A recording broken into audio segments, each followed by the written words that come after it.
Witam wszystkich. W dniu dzisiejszym chciałem porozmawiać o zdrowym jedzeniu w Rumunii. Ostatnio mieliście okazję zobaczyć nasz film z parku Herăstrău oraz z restauracji Plantini, w której mieliśmy okazję być. Tam też jedliśmy takie właśnie zdrowe jedzenie. A w dzisiejszym filmie chciałem podyskutować o tym, jak to wygląda generalnie w Rumunii. I tutaj muszę jeszcze wspomnieć o firmach, o których będę mówił w tym odcinku. Będę się wyrażał z dużą pogardą i z wielką premedytacją, także wszystko co powiem w tym filmie będzie zamierzone. Jeżeli jesteście zainteresowani tym odcinkiem, to zapraszam Was serdecznie.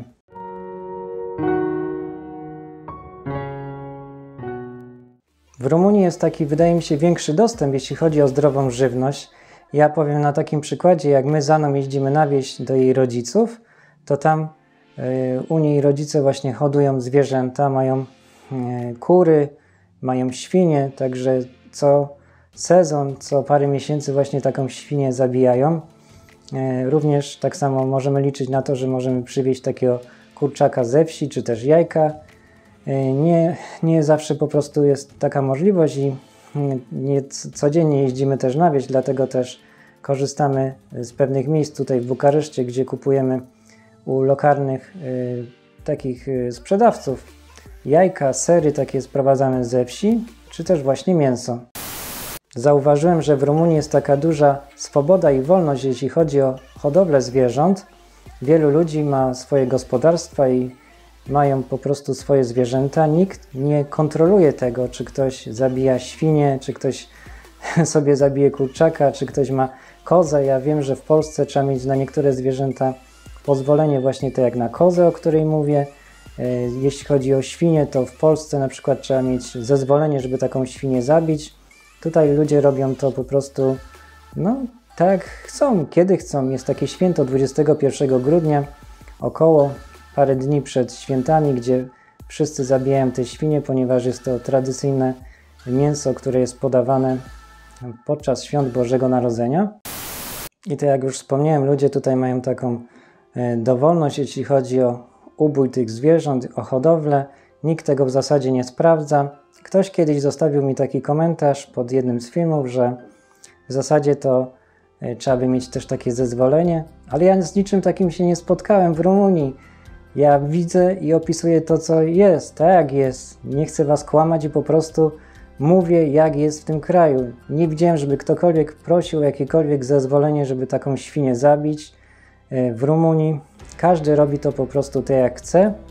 Jedynie co, to po tym, jak taka świnia jest zabita, to na przykład na drugi dzień, czy tam 2 dni później bierze się kawałek takiego mięsa i bada się u jakiegoś tam weterynarza, ale jest to już w zasadzie po fakcie. Także to już nie ma jakiegoś większego znaczenia i każdy robi jak chce i jak komu pasuje. Mam takiego kolegę Pawła, z którym robiłem tutaj wywiady również na YouTubie. Serdecznie Wam polecam filmy, które razem nakręciliśmy i on nawet opowiadał, że tutaj ludzie w Bukareszcie ubijali taką świnię i jakiś mężczyzna kładł na palecie w jednej z dzielnic Bukaresztu tą świnię i opalał ją, bo tak się tutaj to robi. Opala się z tej sierści takim płomieniem, z takim palnikiem gazowym, żeby zlikwidować tą sierść i żeby została sama skóra. I on to widział tutaj w mieście, w Bukareszcie, także to się dzieje po prostu w całym kraju.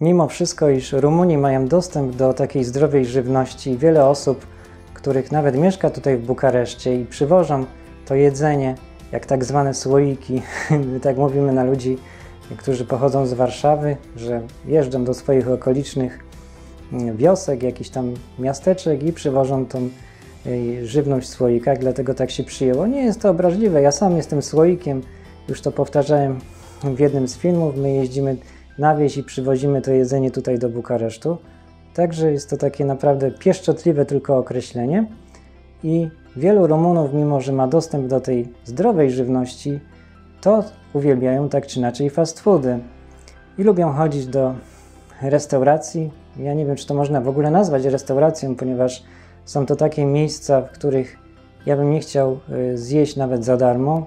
Ja nie mówię, że tam nigdy nie byłem w życiu, ale jest po prostu od pewnego czasu, jak się zacząłem zdrowo odżywiać, to nie odwiedzam takich miejsc i miałem tutaj na myśli tego typu fast foody jak McDonald's czy KFC. Chciałem od nich powiedzieć parę zdań, żebyście sobie może zdali sprawę, jak to jedzenie tam wygląda i to jak w McDonaldzie na przykład robią nuggetsy, no to jest to zrobione naprawdę tak z takiego mięsa najgorszej jakości, oddzielonego mechanicznie. Widziałem gdzieś nawet taki film na YouTubie, jak to wyglądało. A na przykład frytki, które powinny być zrobione z ziemniaków, zawierają 9 składników. Tak, to jest prawda, zawierają 9 różnych jakichś konserwantów, między innymi coś, co służy do czyszczenia akwariów, także to jest to, co się serwuje ludziom w takich tego typu fast foodach. Podobnie jest też w KFC, bo to jest przecież jedno i to samo. Ja na McDonald's od jakiegoś czasu mówię po prostu McPasha, pasza jak dla zwierząt po prostu, ponieważ tak tam karmią, jeśli chodzi o te fast foody. Niestety jednak chyba będę musiał przestać tak mówić, ponieważ zwierzęta zasługują na szacunek i pasza, która służy faktycznie do karmienia zwierząt, no nie wiem, czy to jest takie do końca dobre określenie, McPasha, nie wiem, zresztą nieważne, ocencie to sami. Ja, tak jak mówię, nie stołuję się w takiego typu restauracjach, a na tak samo, jak mieliśmy kiedyś okazję i raz w roku, mimo że się odżywiamy tak zdrowo, to idziemy na jakiegoś hamburgera, zwłaszcza w urodziny Any, czyli co wrzesień, i wtedy wybieramy się na pewno do jakiejś tam restauracji, która no, specjalizuje się po prostu w hamburgerach i tego typu jedzeniu, ale nie jest to na pewno McDonald's, nie jest to jakiś Burger King, nie jest to żadne KFC. KFC też ma wiele za uszami i wiele różnych potraw, których tam jest serwowanych, po prostu nie nadaje się do jedzenia. Jeszcze jedna rzecz odnośnie niezdrowego jedzenia, jeśli chodzi o Rumunię. Wielu rolników, podobnie jak i w Polsce, stosuje glifosat, którym opryskuje się rośliny. Jest to firma Monsanto albo Monsanto. Tutaj Wam napiszę gdzieś nazwę, bo teraz nie jestem do końca pewien, jak ta firma się nazywała, ale oni produkują ten środek, który jest po prostu rakotwórczy.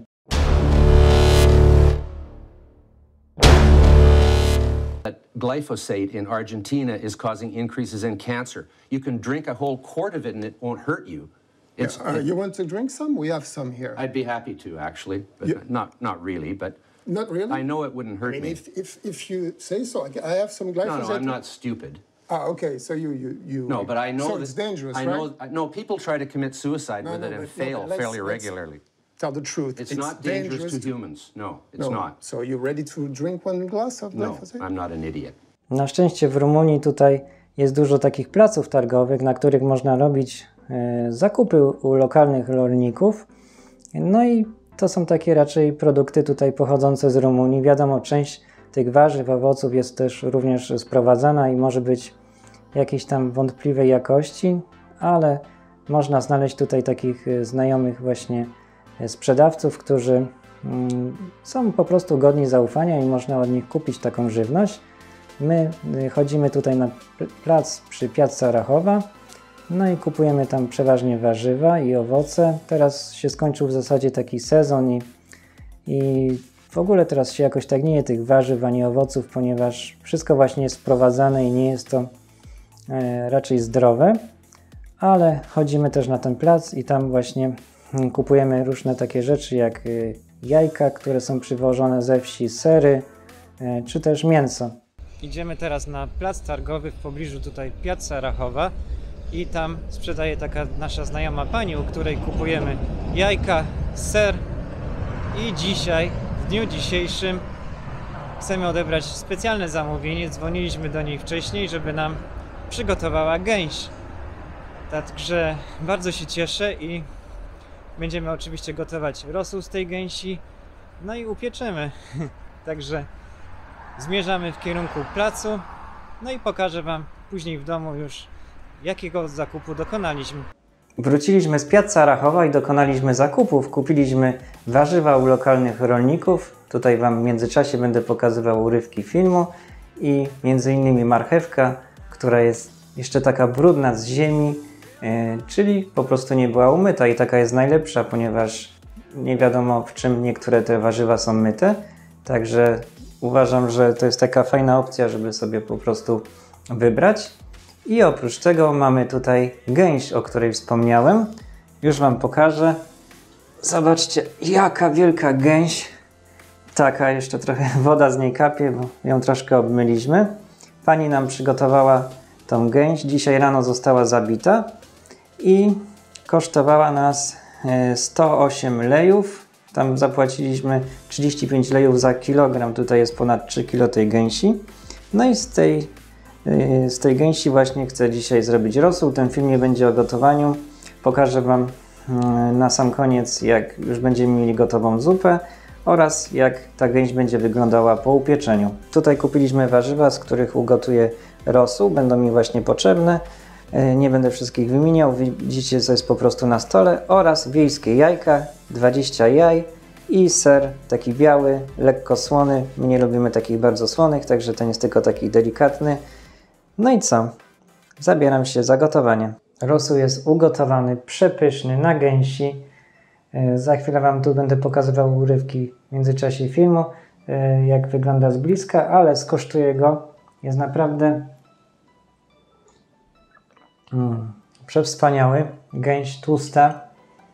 Do rosołu dałem marchewkę, tam jakieś warzywa. Ja lubię jeść z taką cebulą, ugotowaną też. I bez makaronu jemy rosół, ponieważ makaron są to zbędne węglowodany, także makaron nie jest potrzebny. I taką tradycją rumuńską jeszcze, może nie tyle jak do rosołu, ale do zup się tutaj jada ostre papryczki, także kupiliśmy na placu targowym dzisiaj taką ostrą Ardę i Jutę. No i będziemy jedli razem z Aną do tej zupy. A tak się prezentuje upieczona gęś. No, wygląda naprawdę smakowicie. Teraz będziemy jedli ten rosół, ponieważ mamy ciepły, a gęś będziemy jedli później albo w dniu jutrzejszym, także życzę nam smacznego i wszystkim, którzy są teraz przy stole. Tak samo pewnie jak w Polsce, to i tutaj w Rumunii można zamawiać taką zdrową żywność przez internet.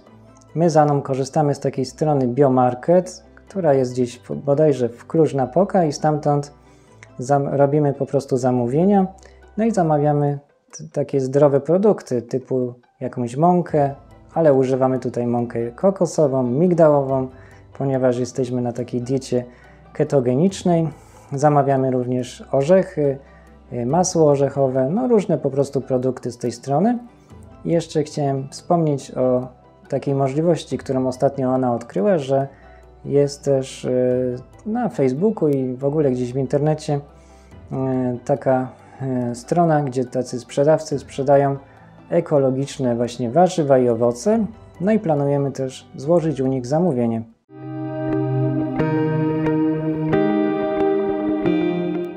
Mógłbym tutaj naprawdę bardzo długo opowiadać o zdrowym jedzeniu, jak to wszystko wygląda, jak my się odżywiamy z Aną. Coś mógłbym powiedzieć więcej o witaminach, o tym, jak się leczy raka, o różnych naprawdę różnych takich tematach, ponieważ bardzo jestem zainteresowany, jeśli chodzi o nie tylko o zdrowe odżywianie, ale taki zdrowy styl życia, o leczenie. Może kiedyś zrobię taki film, nie wiem, jeżeli będziecie chcieli, to zostawcie komentarz. Jeszcze wracając do tych firm, o których wyrażałem się tutaj źle, to życzę im po prostu, żeby przestały istnieć. Ja wiem, że ludzie, którzy z tego korzystają, mogą się oburzyć, ale mnie to nie interesuje. Uważam, że mimo wszystko i tak one będą istniały, bo każdy ma prawo wyboru i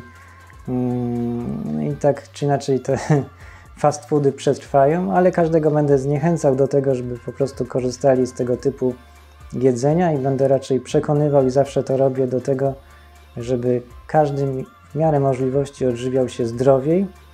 Tutaj dużym problemem jest zdrowie, jeśli chodzi o Rumunów, również otyłość. Tu można by naprawdę bardzo dużo o tym dyskutować, także może kiedyś takie odcinki powstaną. Napiszcie, czy byście chcieli, jeszcze raz powtarzam. No i co? Zostawcie łapki w górę, subskrybujcie nasz kanał i do zobaczenia w następnych odcinkach. Pa, pa.